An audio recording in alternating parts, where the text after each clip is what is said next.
Welcome everyone to day 206. Lots of things going on here in Chmielnicki as we are in the process of getting ready to make the next run next week. There's some other clips I'm going to be showing you tonight, but one of the things that I wanted Zhenya to share tonight was we think we found the gold mine in who really needs the food supplies. So we're already getting the reports back from Kramatorsk and Konstantinovka, and it's just unbelievable the need that is there. I don't know how to explain it better than to say the people we are getting food to, without us doing what we're doing, I don't think they could get food. It'd be a challenge. And now I'm going to show some of those pictures here in a few minutes, but Zhenya, why don't you talk about that? I think we've really found, and it's not just going to be Kramatorsk and Konstantinovka, but it's going to be the other cities too. But we're really finding the people that need the help, and typically they're older, they can't leave, and they're invalids, meaning, you know, handicapped, can't walk. So talk about that a little bit.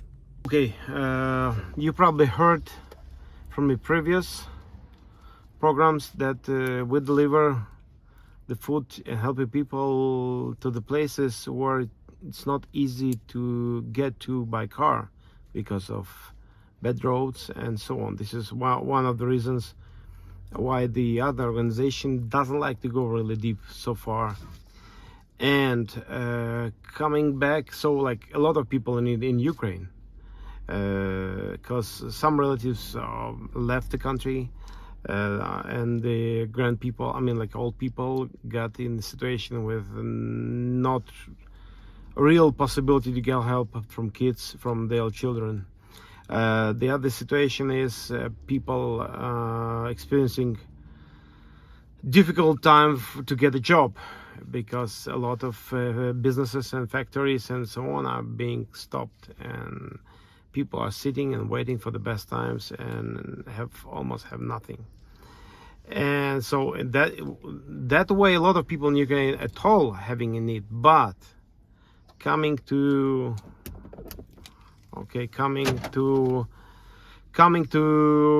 people in Kramatorsk, it's other story.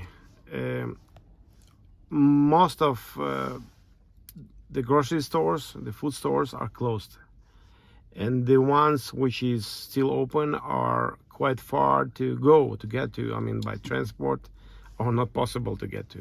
For old people, plus for the security reason, all the elevators in the buildings with like 9 floors and so on are stopped working, because for people would not stuck there, because any moment it's possible that the electricity will go off. Electricity. Mm-hmm. Then the third thing, the people, the invalids, and people with let's say with limits of walking, the sick people, they have no neighbors in a lot of situations, because neighbors, I mean, they left their places and staying in the more secure, more safe regions of Ukraine. That building we stayed in Kramatorsk, I'm not sure anybody else lived in that bank of buildings that we lived in the one podjezd, in the one door. I think we were the only ones there. I haven't seen any lights. No. And any other neighbors. So with that kind of situation, who can help the old people? And so the volunteers and the church, mm-hmm. People are looking for people in need. So we're looking for the most challenged places, so that all the people that are donating money, and we're purchasing food and we're purchasing supplies, we're trying to get them to the places with the most need. Yes, it's a challenge, every month challenge, checking people, checking where is the biggest need, and then we looking for the best way to get there, and we do it. Yeah. So with you, we coming there together. We delivering food. We coming with the message of Jesus, with the practical help, with love, and with the message from other people and the people from other countries. And this is so just the small things like through the message we're getting, like thank you very much for being close, or like that. Well, we're receiving messages. If you didn't bring us stuff, we wouldn't have anything.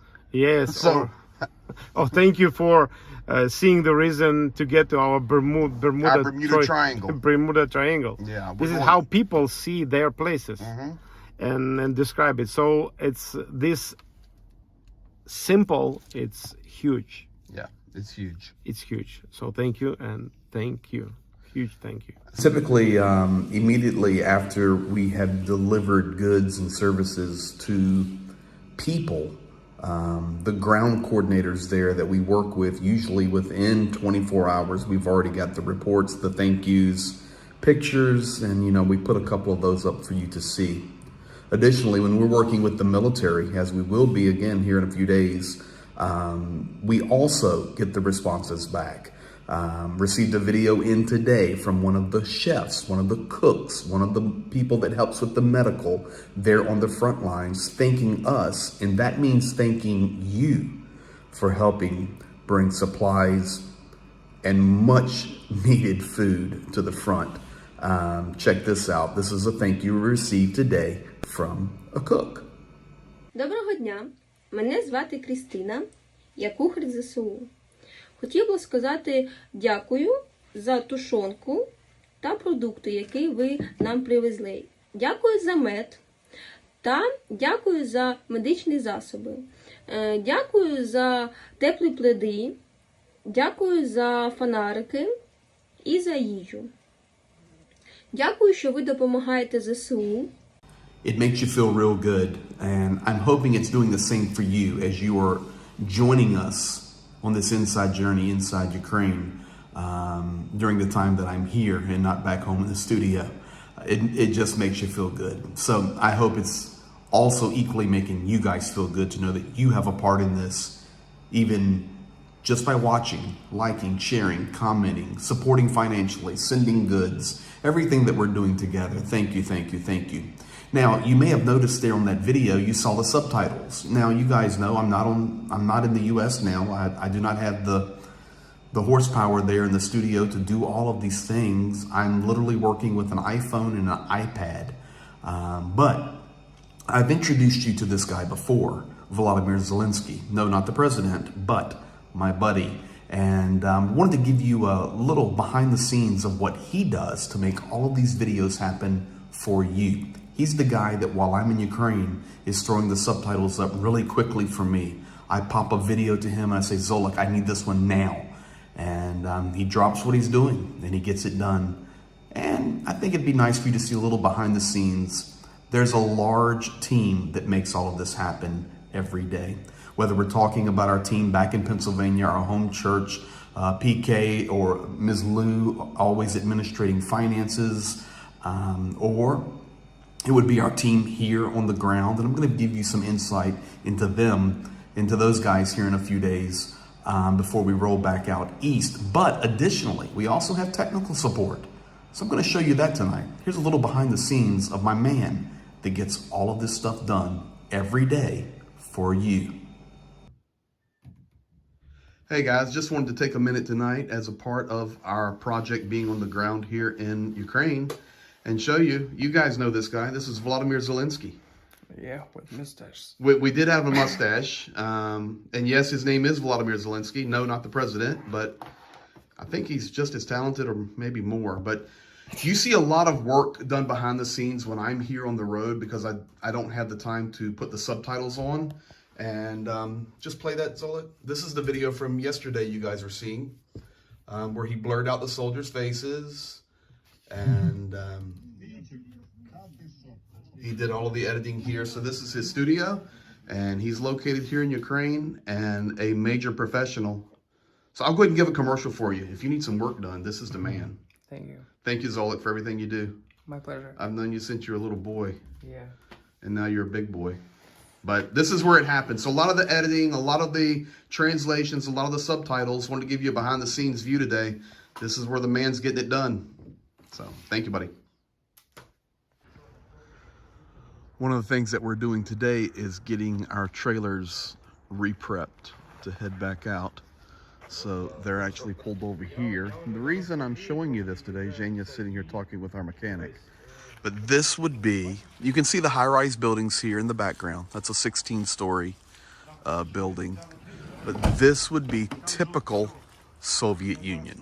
So this would have been a residence, and below would be 4 garages. You can see the lights up on the corner. And then over here to the right would be the workstation. This is all 50s, 60s, 70s Soviet Union with the steel walls all the way around. And this would have been, and still is, a place where mechanics work or some type of shop is. And then in the Soviet Union, what they would do is they would plant fruit trees all on the edge of the fence lines. So yes, that's a tree full of apples. And they're around the entire property. So you can see the old Ladas here. This is typical. Look over here at this fruit tree. Typical Soviet. Still functioning today. With the modern city all the way around. Now, as we're getting prepared, and you see the trailer there where we are getting some service done, as we're preparing now for our next run, which will commence here in a few days, we're going to be heading back east and south. A lot of towns have been liberated recently, especially in the Kharkiv region and down in some of the Donetsk areas. And there is a tremendous need in those regions. For example, the city of Izyum, that would be the place where they've discovered a mass grave just right off the bat. And President Zelensky went there in a very bold statement, being very close to the Russian border. So we're going to be looking at some of those areas. We're already receiving major requests from those areas. But in regard to that, I have a couple of clips tonight translated, and I want to share them with you. You're going to get some firsthand views on what is happening out there in the east. And yes, these are some of the areas that we are positioning ourselves to visit and assist here in a few days. But check out a couple of clips back to back on what is really happening out in the east. Вот сейчас весь мир видит, какие зверства совершали российские войска на оккупированных территориях. Это то же самое, что было в Киевской области. Это пытки и казни мирного населения. В каких городах Харьковской области уже удалось собрать доказательства военных преступлений россиян? Во всех городах Харьковской области. Хочу сказать, что работа по документированию военных преступлений русских идет с 24 февраля, потому что с 24 февраля такие преступления россияне совершают на всей территории Харьковской области. Даже в тот период, когда часть территории Харьковской области была оккупирована, правоохранители работали по документированию военных преступлений. Сейчас, после того, как освобождены были ряд городов, фактически в каждом из городов мы фиксируем такие преступления, и причем не единичные случаи таких преступлений. Это и Балаклея, это Изюм, это Волчанск, это Чугуевский район, это Дергачевский район, это Золочевский район. В каждом из этих территорий есть факты совершенных преступлений военных. Вчера я побывала в городе Изюм. В городе из инфраструктуры не осталось попросту ничего. Это разрушенные супермаркеты, это разрушенные админздания. Город уничтожен на 80%. У людей нет ни света, ни газа, и самое главное, у них нет мобильной связи. Все эти полгода оккупации люди жили в неведении того, что происходит в Украине и что происходит в мире. На сегодняшний момент известно, что в городе Изюм погибло самую малость где-то примерно от 1000 человек. Очень с многими людьми говорила, и они жили в подвалах, они жили вот представьте, выжженный дом, и людям просто некуда было деваться, они попросту жили в этом выжженном дому без дверей, без окон, без мебели. Российские оккупанты заходили в квартиры гражданских людей, забирали бытовую технику, они забирали мебель, кровати, они забирали у людей все. У людей не было чего кушать. Российская так называемая оккупационная власть, она привозила несколько раз гуманитарную помощь, несколько раз за полгода. Это полкило гречки, это банка сгущенки и банка тушенки. Местные жители Изюма, они говорят, что они старались не выходить из своего двора, потому что российские оккупанты, они установили свои правила, они установили комендантский час. Тебе навстречу идет российский военный, он мог тебя раздеть, чтобы проверить, кто ты есть, на наличие наколок, я имею в виду татуировок патриотического характера. Этих людей могли задержать, могли украсть.